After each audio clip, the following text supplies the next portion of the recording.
La raison pour laquelle beaucoup de personnes échouent dans le domaine de l'agriculture est liée au fait qu'ils ne respectent pas certaines règles facilement applicables. Dans cette vidéo, je vais te présenter 4 conseils qui te permettront de bien débuter en agriculture et pourquoi pas à long terme de générer une source de revenus dans ce domaine. Le premier conseil que je vais partager avec toi aujourd'hui est de commencer petit et voir grand.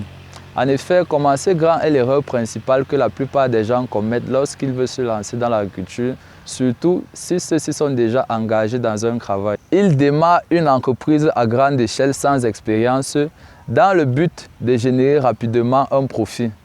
Ce que je peux te dire avec ce genre de technique, c'est que, mis à part la chance, le genre de projet lancé avec beaucoup de moyens et peu d'expérience est pratiquement voué à l'échec. Donc, ce que je te conseille ici, c'est de commencer petit et au fur et à mesure que tu engages de l'expérience, tu pourras par la suite développer ton activité en fonction des profits que tu auras générés avec cette petite activité pour en faire une à grande échelle. Ne pas déléguer ton activité à une autre personne. Lorsque tu débutes en agriculture, tu dois disposer de 2 ressources essentielles.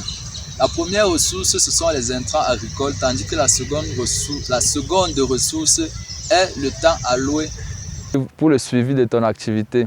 Tu es bien d'accord avec moi que si, par exemple, tu démarres une activité agricole sans toutefois être présent plus de la moitié du temps, où le rythme de travail de ton activité va tourner au ralenti parce que tu ne seras pas présent pour mettre la pression à tous tes employés ou à tous tes collaborateurs censés travailler avec toi dans le projet et sera un impact direct dans le déroulement de tes activités. Ce que je te conseille ici, c'est de trouver un temps nécessaire pour être présent de manière permanente ou semi-permanente dans ton activité pour permettre son bon développement, de savoir à qui vendre tes produits.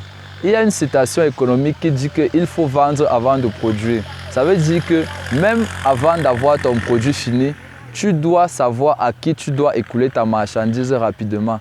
Cette citation s'applique également en agriculture parce que bien avant de cultiver quoi que ce soit ou d'élever quoi que ce soit, tu dois savoir quels sont les acteurs susceptibles d'acheter ton produit et quels sont les lieux qui te permettront d'écouler rapidement ton produit.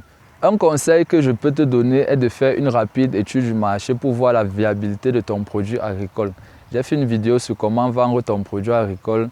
Si tu es intéressé, tu peux aller la voir après celle-ci.